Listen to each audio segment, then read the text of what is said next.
Alright guys, welcome back.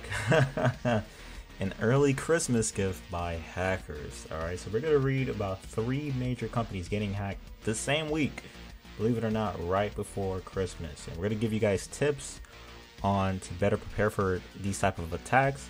And then we're going to close this video about monk mode. Alright, let's start off. Guardian hit by serious IT incident believed to be a ransomware attack. But guys, if you don't know what Guardian is, well, I'm actually on it right now, like a little journal site and stuff like that. They literally got hit with a ransomware attack, and we're gonna go into this, see what goes on. All right, Guardian has been hit with a serious IT incident, which is believed to be a ransomware attack. The incident began late on Tuesday night and has affected parts of the company's technology's infrastructure, with staff told to work from home. There has also been some disruption to behind-the-scenes services. Online publishing is largely unaffected, with stories continue to be written and published to the Guardian website and app. The company said it was confident it could still produce Thursday's print newspaper. So shout out to the Guardian still pushing through this ransomware attack. And this one's interesting because, again, they're like a journal type company. They just produce stories on the go. So, I mean, how can you really hold a ransomware against the articles and stuff like that? But we're gonna read down and see what these hackers want. News organizations around the world have been regular targets for cyber attacks, both by criminals and nation states. Although at this stage, the company said it believed the incident was likely to be a ransomware attack, these involve hackers gaining access to computer systems and making demands to restore services. Okay. The Guardian Media Group Chief Executive Anna Bateson, sorry if I'm saying that wrong, and the Editor-in-Chief Catherine Viner told staff, as everyone knows, there has been a serious incident which affected our IT network and systems in the last 24 hours. We believe this to be a ransomware attack, but we are continuing to consider all possibilities. We are continuing to publish globally to our website and apps, although some of the internal systems are affected. We are confident and we will be able to publish in print tomorrow. Our technology team has been working to deal with all aspects on this incident, with the vast majority of our staff able to work from home as we did during the pandemic. This is interesting. So yeah, we don't know the attacker so far, what group did it. Obviously the IT infrastructure is being hit, but you know, they're able to still print and publish news articles, which is cool, you know. But the moral of the story is like hackers, even during, you know, holiday times and stuff like that, where people are usually on PTO on break, they're like, okay, let's attack now, let's hit them now, you know, in their weak spot. But yeah, shout out to Guardian for still pushing. You know, details are still coming out. I encourage you guys to research this on your own. We don't know the group. Yeah, we don't know how much is being asked for the ransomware and so on and so on. But just to bring out the story, Guardian has been hacked. Let's go to the next hack that happened to this big company, Okta. I can never say this. Okta's source code stolen after GitHub repositories hack. All right. Okta, a leading provider of authentication services and identity and access management solutions, says that its private GitHub repository were hacked this month, the month of December. According to a confidential email notification sent by Okta and seen by Bleeping Computer, the security incident involves threat actors stealing Okta's source code. All right, let's read on. Bleeping Computer has obtained confidential security incident notification that Okta has been emailing to its security contacts as a few hours ago. We have confirmed that multiple sources, including IT admin, have been receiving this email notification. Earlier this month, GitHub alerted Okta of suspicious access to Okta's code repository, said the notification. Upon investigation, we have concluding that such access was used to copy Okta's code repositories, right? David Bradbury, the company's chief security officer, in the email. Sorry. Despite stealing Okta's source code, attackers did not gain unauthorized access to Okta services or customer data, says the company. Okta's HIPAA, FedRAMP, or DoD customers remain unaffected as the company does not rely on the confidentiality of its source code as a means to secure its service. As such, no customer action is needed. So this is interesting. All right, they got their source code hacked. Same thing that happened with, you guys are familiar with the GTA 6 incident. Source code hack, but it looks like customer data was not leaked, which is good. or no unauthorized access to customer data was given, which is good. Um, let's see. Yeah, that's interesting, man. That is interesting. And shout out to Bluefin Computer for bringing out the story. And it looks like Okta was hacked multiple times this year. I'm gonna just read this real quick. Like September, March. Jesus. Yeah, I'm not familiar with these stories. Yeah, interesting. Yeah, so Okta got source code got breached or stolen by hackers. Again, same month, another story, and so on. And the story's still developing as of now. And the last breach we want to talk about today will be the Neo breach. All right, and this is the article I saw a couple days ago. I wanted to bring it out Tuesday, but didn't have that much time. But let's read. On December 11th, Neo received an external email from a hacker claiming to have the company's internal data and demanding 2.2 million and 20 what the heck 2.25 million worth of Bitcoin, according to a statement from the company today. Upon receiving the email, Neo immediately set up an investigation team and reported the incident to regulators at the first opportunity, the statement said. Preliminary findings indicate that the data stolen was some basic user information and vehicle sales information before August 2021, Neo said. We apologize for the impact this incident has had on our users and solemnly promise to take responsibilities for any damages caused to our users as a result of this incident, the statement said.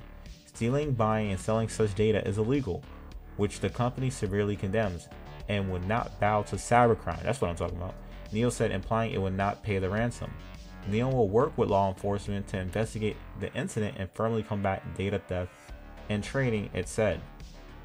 Neo has a responsibility to use all means to protect the security of user information, the company said, adding that after the incident, it made enhancement to cyber information security to avoid similar incident from happening again.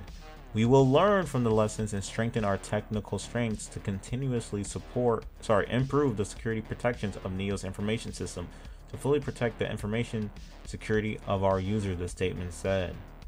All right, so that was the Neo breach that happened. Let me see. Oh, let's read what the hackers got. The hacker team said they gave Neo 2 chances to buy the data back with ransom, but they were denied. Shout out to Neo. The image shows that the leaked information included 22,800 Neo employee data and 39,900 owner identification data and 650,000 user address data and other data, including owner loan information. The hacker team sells different types of data, pricing from 0.1 Bitcoin to 0.25 Bitcoin, with full packet costing 1 Bitcoin. Yeah, as you can see right there. It looks like, yeah, interesting. And again, just like we read with Okta, this is their second incident related to information security and cryptocurrency that Neo has encountered this year. All right, and Neo was hacked earlier this year in April, it seems like. But yeah, interesting, man. And yeah, I went through those companies fairly fast to get to this point. I want to really talk about this article. Cybersecurity is not a losing game if you start right now. So I just went through very fast 3 recent breaches from big companies that happened this month of December 2022. Now, let's talk about some, cyber techniques, cyber tips to protect us from stuff like that, or give us a better insight. All right. Reality has a way of asserting itself irrespective of any personal or commercial choices we make, good or bad. For example, just recently, the city services of Antwerp, Belgium, were the victim of a highly disruptive cyber attack. All right, now let's go over the basics. First, cover the basics. Perform proper user training that includes all the usual password hygiene, restrictions on account sharing, and clear instruction not to open untrusted emails or to access unscrupulous website. All right, and look at this. Human actions continue to be the weakest link in cyber defense. So what is the basics right now? Make sure your password's tight. You're using a complex password that cannot be easily guessed. If you can't remember that, you could use stuff as Bitwarden or LastPass to hold those creds for you. All right. Obviously, don't open untrusted emails. If you do work for a company, email should be pretext with external, just to warn you this is not from the organization. And obviously do not share accounts, password creds. All right, let's go to another technique. Patching your servers really matters. Moving on to servers, the key advice is to keep everything updated via patching. That's true for exposed public-facing servers such as web servers, but it's equally as true for the print servers tucked away in the closet. Now, this is a good point. I actually see this in the field. When we do run external pen tests on clients or run Nexus scans on clients, IP network, we do see some public-facing servers, alerting for critical alerts. Oh, your, outdated infrastructure. Oh, this PC's on a Windows 7, or this thing is using. It's not using SSL. Oh, sorry, TLS. It's on SSL. So on and so on. So you want to make sure you're updating your public-facing servers, even the ones within the organization. All right, just to make sure they're patched up and they're not exposed to vulnerabilities. All right, take a proactive approach. If a server no longer has a reason to exist, decommission it or destroy the instance. Whether it's a container, VM, instance, or node, you need to act ASAP. If you don't, you'll end up forgetting about it until it's breached. At that point, it's too late. Now, this is something I see in the field a lot. When I personally run Nexus scans against one of our clients, to pinpoint critical vulnerabilities, we notice this, and this is a client concern. Oh shoot, why are these Cisco IP phones still on the network? We don't use these anymore. And then we're bringing up dozens of devices. They're still on the network, which could be breached. They don't even use it. We want this decommissioned and thrown out right now. All right, that's an example of, servers or devices that are no longer in use. Take them off the internet, because that's another point hackers could breach. All right. Most importantly, act now, don't delay. If you struggle with any of the answers to the questions above, it means you have work to do, and that's not something you should delay. And as an organization, you want to avoid getting into a position where your systems are down, your customers are going to your competitor's website, and your boss demanding answers, while all you have to offer is a blank stare and a scared look on your face. Now, this is huge. This is something I've seen in the field a lot. And I've been verbally in meetings like, hey, do you have an answer? What's going on here? You dropped the ball. So this is very important, especially on the cybersecurity side. You want to make sure you have answers quick for the client, and don't just throw out an email. Oh, we're looking into it, or blank. It has to be a verbose email with facts, data, so they have something to report to their higher ups. All right. Not only are you looking into it, you're finding remediation solutions. You're pinpointing problems, theories. I just had this happen yesterday with a client. Luckily, the incident's patched, but they were looking for answers. Hey, what's going on? What's the status of this? You do not want to be in the positions where your customers, they're not getting any updates, and now they're going to the competitor site. All right, they're ending your contract. All right, we're not going to use this SOC anymore. We'll go with a different one. All right, it's all business at the end of the day. All right, so that's going to be quick cyber tips, because as I open up this video with the 3 companies getting breached, I want to give you guys some, quick cyber game, get yourself up to par with what's going on. All right, now let's close out today with monk mode. All right, this is one of my favorite modes, if you want to call it that, or favorite techniques. And I'm gonna briefly share this with you guys and why is it so beneficial. All right, let's read about the history of monk. The word monk is derived from the Latin word monicus, which means being alone. A monk is a person who voluntarily decides to isolate himself from society and embrace a solitary life. This life is characterized by severe self-discipline and abstinence from all forms of indulgence, primarily for religious reasons. Alright? Monk mode. Now let's read about monk mode. Monk mode is a period of enhanced focus, discipline, and productivity where you commit yourself to completing a goal. In monk mode, you take it upon yourself to adopt the isolation and self-discipline practice of monks. In modern times, being in a monk-like state has been made famous for self-improvement. And I'll use myself as an example, not to beat around the dead horse. Starting January of this year, I went monk mode. January 2022, went monk mode. got multiple certifications. So far, I got 4 certifications this year. CompTIA Security Plus, Network Plus, AWS Cloud, Certified Cloud Practitioner, and Blue Team Level 1. Got multiple jobs this year. I got a NOC position at GLS. I got a security analyst position at Ring Central this year. And recently got my current position as a SOC analyst at Blackhawk. All right. We're still in the same year. 3 jobs this year, 4 certs this year. Improved my network significantly. Improved my LinkedIn following. With good network, not just follow to follow, but actually good people I could tap in with. What else did I do? I did a lot, man. Study, grind, build projects. You guys saw my portfolio site. I mean, I'll quickly show it again. I know I said this in the last video, but actually I'll put it in visuals so you guys can actually see what I accomplished this year. All right, this is my resume / portfolio site. Again, launch a YouTube channel. Got my own website. LinkedIn. These are my experience. SOC analyst presently. I was a SOC analyst for Ring Central, or security analyst. Also NOC tech for GLS for a couple, 2 months. Customer service specialist at Health Trust. Blah blah blah. Customer service projects, many projects. I don't even want to open up. This thing is like 37 pages. Blogs. I did a attack case study on Robinhood. I launched a Udemy course, which is on YouTube right here for free. Multiple articles. I'm not gonna open them up. I'll link this down in the description if you guys want to view it yourself. Currently in WGU. Almost done with the degree, believe it or not.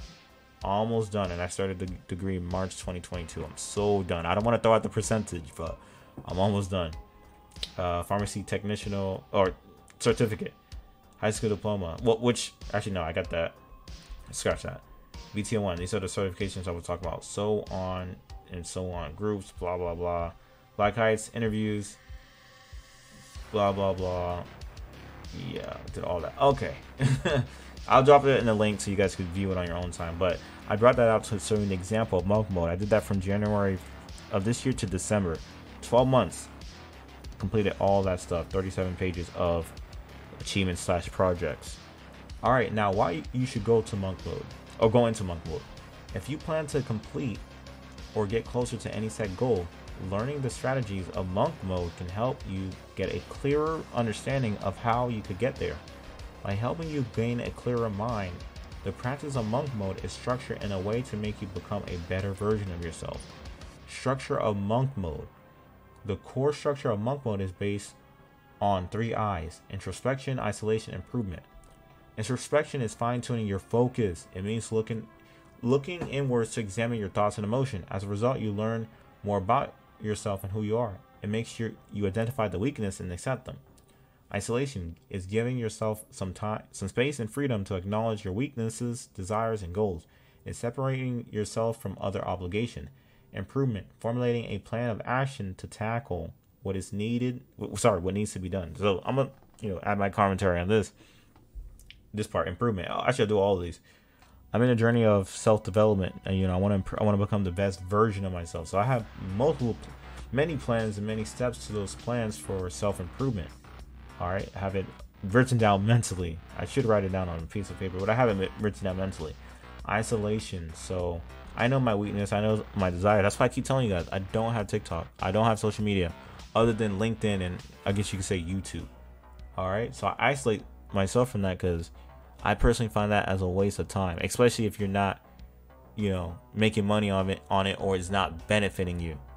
And this is something I want to. A lot of people are passionate about stuff that doesn't benefit them, which is interesting. I'm only passionate about stuff that benefits me.